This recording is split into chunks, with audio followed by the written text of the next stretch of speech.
The Father's Justice. My name is Charles Whitmore, and at 67, I had spent a lifetime believing that success came from seeing problems before they arrived. I built Whitmore Freight from a single truck and a string of decisions made before sunrise, the kind of life that teaches you to read people, to trust patterns, to notice the small fractures before something breaks. That morning felt ordinary, quiet, predictable, the kind of morning that never asks anything from you. I was standing in my kitchen, coffee resting untouched beside me, watching the light settle across the marble counter, when my phone rang. The name on the screen was Edward Sinclair. Edward had managed operations at the wedding venue for over a decade, a man who valued discretion more than conversation. He was not someone who called unless something required immediate attention. So the moment I saw his name, something in my chest tightened. Not fear, not yet. Just that quiet shift you feel when the world moves half an inch out of place. I answered. His voice was lower than usual, controlled but strained beneath the surface. Mr. Whitmore, please don't put me on speaker.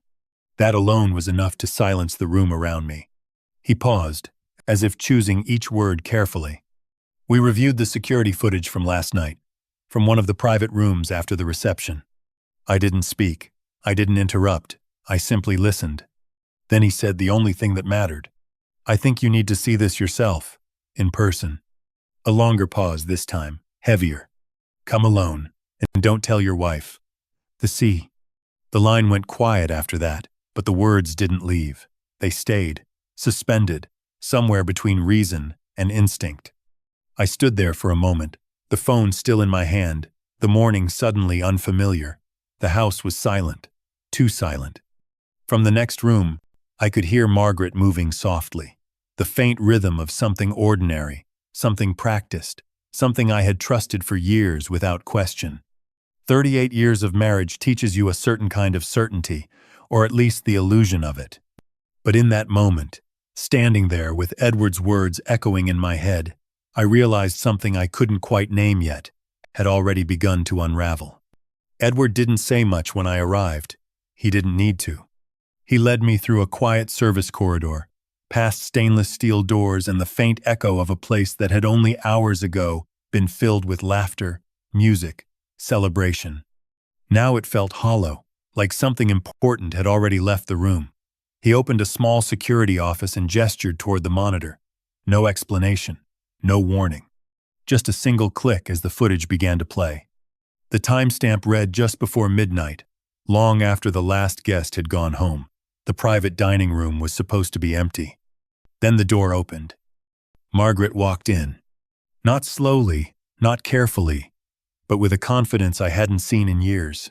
Her posture was straight, her movements fluid, effortless.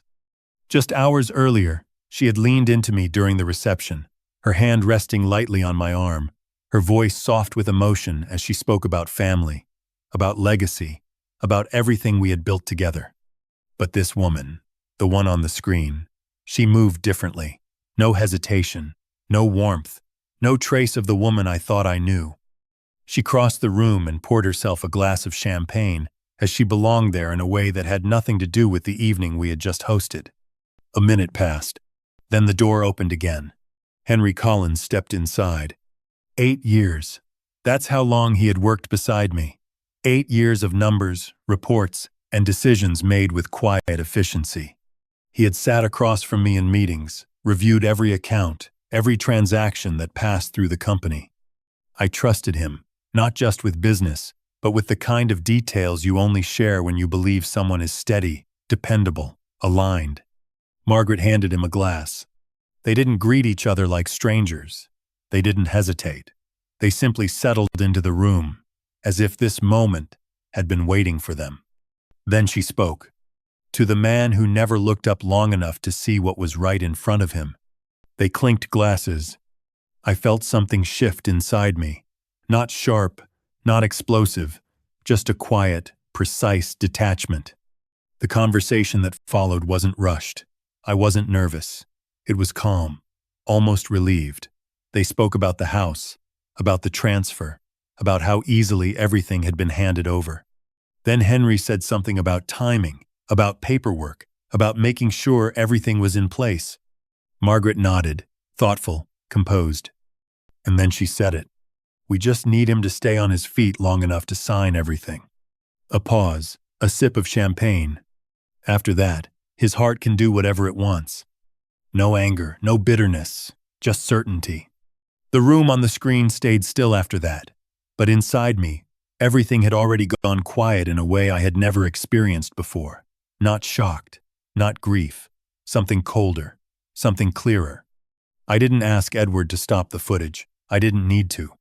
Because by then, I had already seen enough. I left the venue without urgency, but not without direction. There are moments in a man's life when emotion would only get in the way of understanding what matters. And this was one of them. I didn't go home. Not yet. Instead, I drove across the city to a place few people knew existed, a private diagnostics lab run by Dr. Thomas Ellison. Years ago, I had helped keep his work funded when the institution backing him decided precision wasn't profitable enough. He remembered that.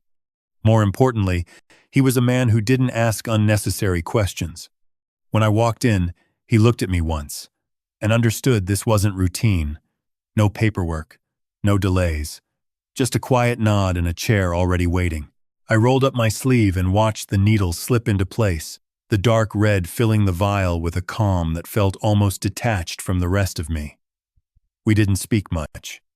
There was nothing to say yet. The call came later that afternoon. His voice was measured, clinical, but there was something beneath it, something careful. Charles, your blood work shows elevated warfarin levels. Not just elevated, significantly above therapeutic range.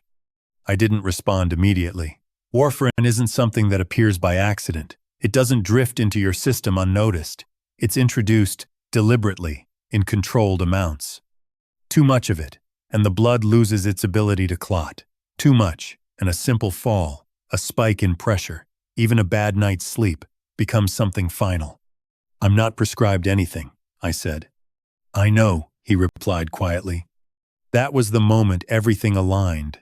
Not dramatically, not with some sudden rush of realization, but with a slow, undeniable clarity. The mornings, every single morning. The coffee waiting on the counter before I was fully awake, prepared the same way, placed in the same spot, always ready before I stepped into the kitchen. Margaret used to say it was her way of taking care of me, making sure I didn't start the day rushed or distracted. I never questioned it. Why would I?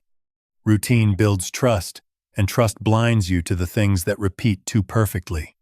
I sat in my car for a while after the call ended, hands resting on the steering wheel, staring at nothing in particular. Not because I didn't understand what was happening, but because I understood it too well. This hadn't been a single decision. It wasn't impulsive. It was methodical, measured.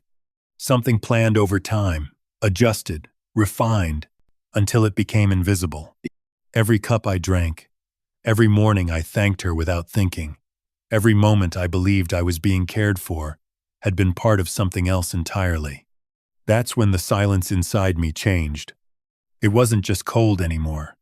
It was precise. I drove home that evening with the same steady pace I always kept. No sudden turns, no hesitation, because the most dangerous thing I could do now was let anything show. When I stepped inside, Margaret was in the kitchen, just as she had been that morning, composed, familiar, moving through the space like nothing had changed. She smiled when she saw me, warm, effortless, practiced.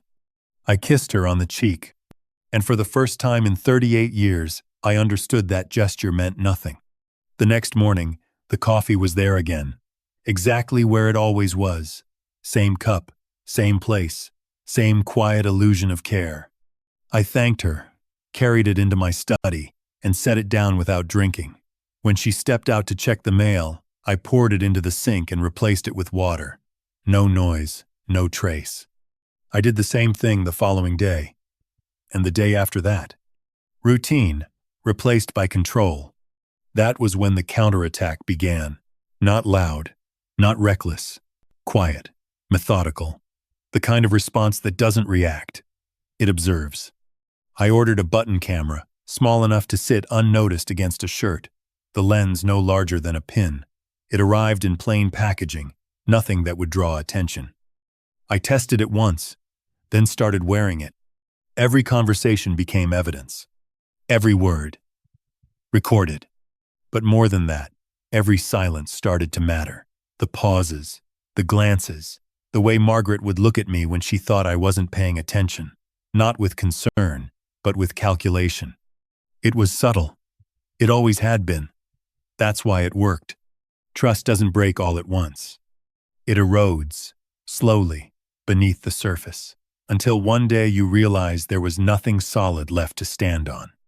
I found myself replaying years in my head, conversations, decisions, small moments I had dismissed at the time, not searching for answers, just seeing them differently now. The truth doesn't change the past, but it rearranges how you understand it. And that was the most dangerous part of all. Because once you see clearly, you stop reacting. You start planning. I didn't confront anyone, not yet.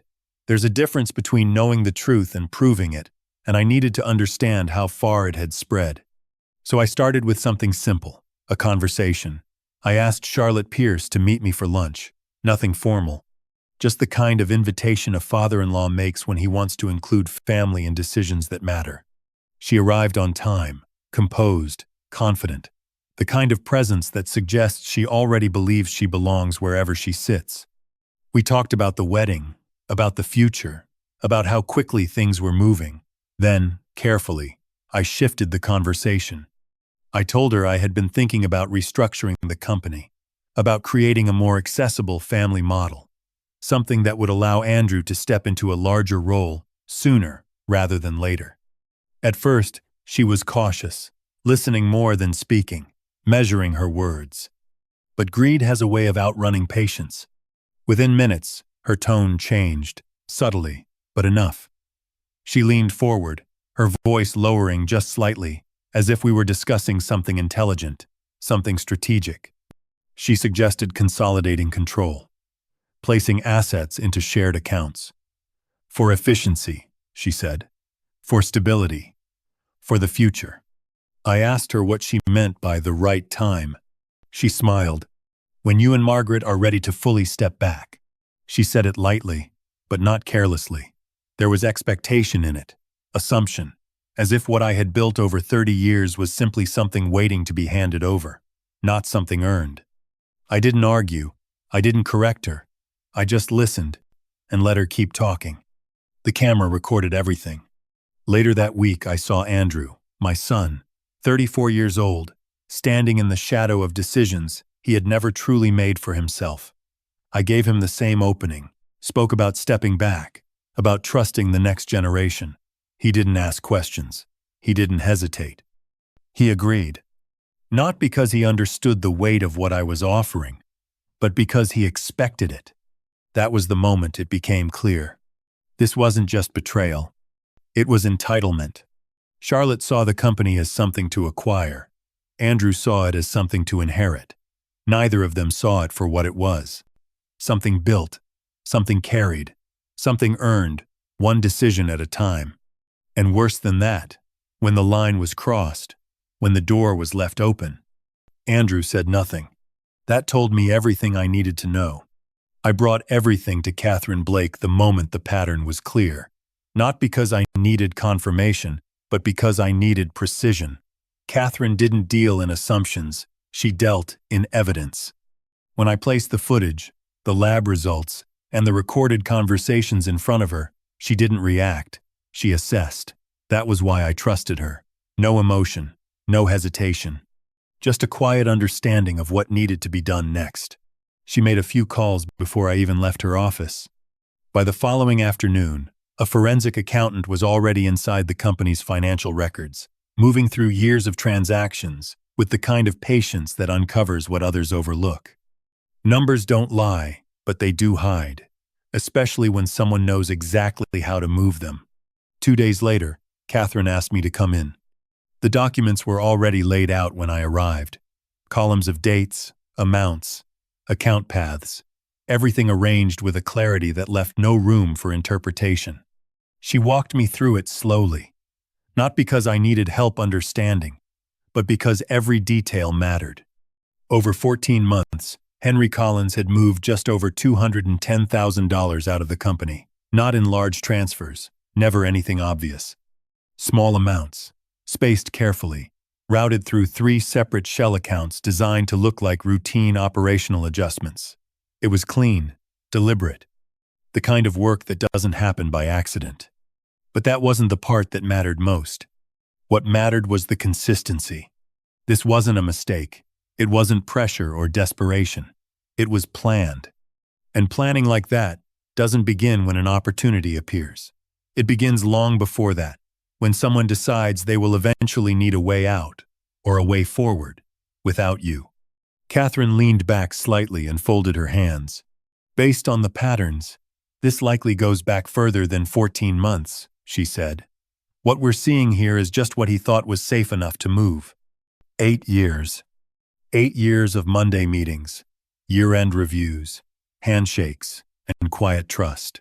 8 years of a man sitting inside my company, building something of his own beneath it. I looked at the numbers again, not with anger, but with clarity. This wasn't just about Margaret. It wasn't just about betrayal at a table or a conversation behind a closed door. This was structural, systematic, a network of decisions made over time, all pointing in the same direction. And that meant one thing. This wasn't personal anymore. It was operational. I told Catherine I needed 1 more week, not to hesitate, but to finish it properly. There are moments when action matters, and there are moments when timing matters more. This was the latter. If everything was going to come apart, it would happen in the open, with witnesses, with clarity that no one could question later. So I began planning the anniversary dinner. 30 years of Whitmore Freight, a milestone I had postponed more than once. Now it had purpose. I called Edward Sinclair and reserved the main hall again, the same venue, the same rooms, the same quiet corridors that had already shown me what I needed to see. This time, nothing would be hidden. The guest list was deliberate. Business partners, long-term clients, bank representatives, employees who had been with me since the early days. People who understood what the company was built on, and who deserved to see what it had become. 80 names in total, enough to fill the room, enough to make silence mean something. Then I called Detective James Walker. We had known each other for years, long enough that neither of us wasted time with formalities. I laid everything out in front of him, the footage, the lab results, the financial records. He didn't interrupt. He didn't react. He just listened, the way professionals do when they're already thinking 3 steps ahead. When I finished, he leaned back slightly and asked one question. "What do you need?" "I need it handled cleanly," I said. "No noise until it matters." He nodded once. That was enough. 4 plainclothes officers would be present at the dinner. Warrants would be prepared. But nothing would move, not until I gave the signal. Timing wasn't just important now. It was everything. The rest was detail. I worked with the AV team myself, reviewed every screen, every angle, every second of playback. The presentation would begin like any other. Photographs from the early days. The first truck, the first contracts, familiar, comfortable. Then, at exactly the right moment, it would change. At home, Margaret was exactly as she had always been, composed, supportive, even pleased that I had finally decided to celebrate the company properly. That told me more than anything else could. Confidence like that doesn't come from hope. It comes from certainty. And that was fine, because certainty cuts both ways. By the time the night arrived, everything was in place. The room was set, the guests confirmed, the system has been tested, every variable accounted for. There was nothing left to prepare, only to wait. The room was full that night, 80 people seated beneath warm light, the quiet hum of conversation moving easily between tables. It looked exactly the way it was supposed to, like a celebration.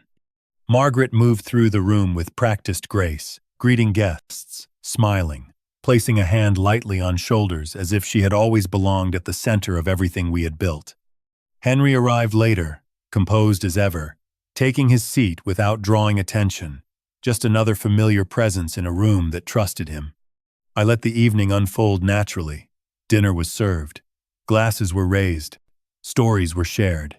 30 years of work, reduced, for a moment, to something simple and easy to applaud.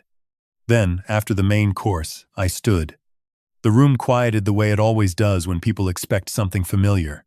A speech, a thank you, a reflection on the past. I gave them that, briefly.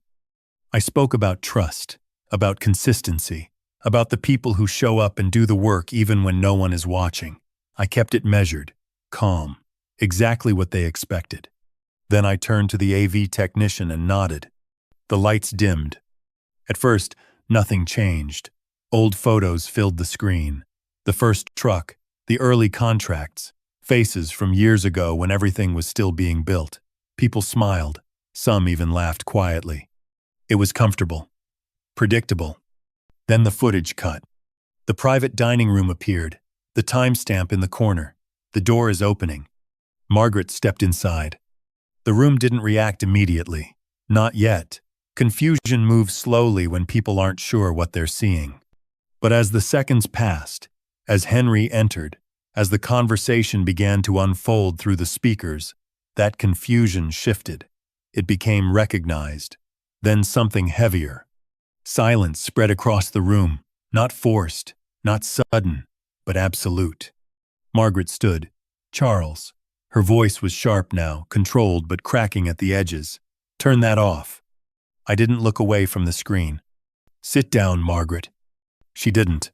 Henry pushed his chair back, just slightly, the instinct of a man calculating exits. He didn't make it 2 steps. Detective Walker's officers were already there, one on each side, steady, prepared. No rush, no noise, just presence. On the screen, her voice carried clearly. His heart can do whatever it wants. No one moved after that. The room held still, as if something fundamental had just broken in a way that couldn't be undone. The video ended, but the silence remained. Then Catherine stepped forward. The screen shifted again. Numbers now, transactions, dates, accounts, one after another, laid out with a precision that didn't need explanation. $210,000. Quietly removed, carefully hidden. Margaret didn't speak again. Henry didn't try to. Detective Walker gave a small nod. That was the signal. The officers moved in, firm, controlled, placing hands where they needed to, guiding them toward the exit without resistance. No struggle. No scene. Just the quiet finality of consequence. They walked out past 80 people who had come to celebrate something real, and were now watching it collapse into something else entirely. No one said a word. Not because they didn't have anything to say, but because there was nothing left that needed to be explained. The room didn't return to what it had been. It couldn't. But business, like everything else, moves forward whether people are ready or not. While the last of the guests sat in quiet reflection, Catherine was already at a side table, documents laid out with the same precision she applied to everything. I walked over, took my time, and read every line. Not because I doubted her work, but because this was the last decision that would define what remained of mine. Whitmore Freight would no longer belong to the Whitmore family. The company was transferred into an irrevocable trust, structured under the management of individuals who had earned their place through consistency, not proximity. No shortcuts, no inheritance. Just a qualification. I signed where Catherine indicated, each stroke of the pen final in a way that didn't need emphasis. When it was done, there was nothing left for anyone to claim. When I looked up, Andrew was standing a few feet away. He didn't approach immediately. He hesitated, as if unsure whether he still had the right. That, more than anything, told me he understood at least part of what had just happened. He didn't offer explanations. He didn't defend himself. He just stood there, waiting. I stepped toward him. "The house is still yours," I said. "I gave that to my son. That doesn't change." His jaw tightened slightly. Relief mixed with something else he wasn't ready to name. "But the business," I continued, holding his eyes steady. That's Gone. He nodded once. You watched, I said quietly. And you said nothing. There was no accusation in my voice, no anger, just truth. He lowered his gaze, not in shame exactly, but in recognition. Some lessons don't come from what you do. They come from what you allow. When it was over, I didn't stay to explain anything. There are moments when words only make things smaller, and this wasn't one of those moments. I stepped outside into the night air, warm and still, carrying nothing but my jacket and the quiet weight of everything I had just set down. At the far end of the lot, beneath the soft glow of the lights, my car waited, low, steady, unchanged by anything that had happened inside. I got in, closed the door, and for a moment, I just sat there. No voices, no expectations. No one is telling me what should come next. Just silence, the kind that doesn't feel empty, but earned. I turned the key. The engine came alive with a steady rhythm. Something familiar, something honest. Then I pulled out, leaving the building behind without looking back. The road opened ahead of me, wide and unclaimed, stretching into a distance that didn't ask for permission. For most of my life, I believed loyalty was something built over time, that years together meant something permanent. But time doesn't build trust, it only reveals it. And if you're not paying attention, it also hides what you don't want to see. Watch what people do when you're not looking. That's the only truth that holds. Words can be shaped, promises can be repeated, but actions, especially the quiet ones, never lie.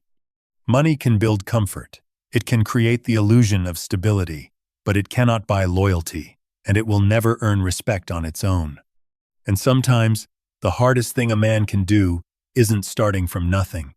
It's walking away from something he built with his own hands, because the people inside it stopped deserving it. So I kept driving, not toward anything in particular, just forward. And maybe that's the real question. If you discovered the people closest to you were never who you believed they were, would you hold on, or would you finally let go?